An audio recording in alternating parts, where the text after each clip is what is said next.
Hey there, so today we're diving into Titleology.com, a fashion site that's been getting some buzz online. But is it the real deal or just another scam in disguise? Quick disclaimer before we begin, everything in this video is based on publicly available information and personal opinion.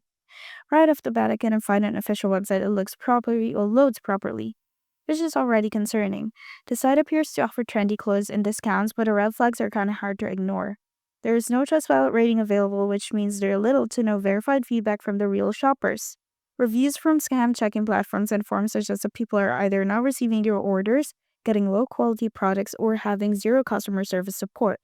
Plus, the site was recently registered and lacks transparency to basic info like a clear return policy or company background.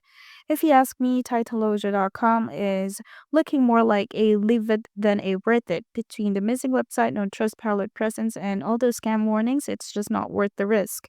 If you've ever bought from Titleology.com, drop your experience in the comments. And if you're into honest reviews like this one, make sure to like and subscribe.